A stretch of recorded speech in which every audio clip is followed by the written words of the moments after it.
இட்லி மாவு இல்லாத டைமில் ஒரு சூப்பர் அண்ட் ஹெல்த்தியான பிரேக்ஃபாஸ்ட் ரெசிபி தான் பார்க்க போகிறோங்க. சாமை மசாலா பொங்கல்.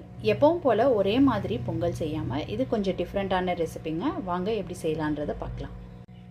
இந்த ரெசிபி செய்கிறதுக்கு சாமை 1 டம்ளர் எடுத்துருக்குறேங்க, 200 கிராம். பாசிப்பருப்பு வந்து 1/2 டம்ளர் எடுத்துருக்கிறேன், 100 கிராம். ரெண்டையும் தனித்தனியாக ஊற வச்சுருக்கிறேன். ஒரு 1/2 மணி நேரத்துக்கு ஊறட்டும். மசாலா பொங்கலுக்கு ஒரு மசாலா அரைக்க போகிறோங்க. அதுக்கு 4 காய்ந்த மிளகாயும், பூண்டு வந்து ஒரு 10 பல்லு பூண்டு எடுத்து வச்சுருக்கிறேன். ஒரு மிக்சி ஜாரில் பூண்டை சேர்த்துக்கிறேன், காய்ந்த மிளகாய்.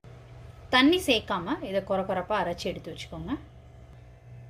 இந்த மாதிரி கொரப்பாக அரைச்சி எடுத்து வச்சுக்கோங்க. இது ஒரு பக்கம் இருக்கட்டும். இப்போ மசாலா பொங்கல் செய்ய ஸ்டார்ட் பண்ணிக்கலாங்க. இதுக்கு குக்கரில் நெய் விட்டுக்கிறேன். இதோட எண்ணெயும் கொஞ்சம் சேர்த்துக்கிறேன். நெய் உருகினதுக்கப்புறம் இதில் மிளகு, ஜீரகம், முந்திரி பருப்பு, துருவின இஞ்சி, கருவேப்பிலை, பெருங்காயத்தூள், அரைச்ச மசாலா,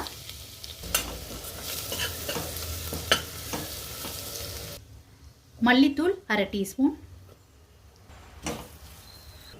இப்போ தண்ணி சேர்த்துக்கிறேன். இந்த டிஷ்ஷுக்கு தேவையான உப்பு.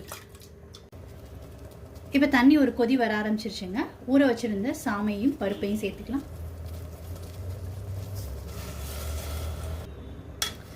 இதை கலந்து விட்டுக்கோங்க. கலந்து விட்டுட்டு தண்ணி குடிச்சு பாருங்கள் உப்பு கரெக்டாக இருக்கான்னு.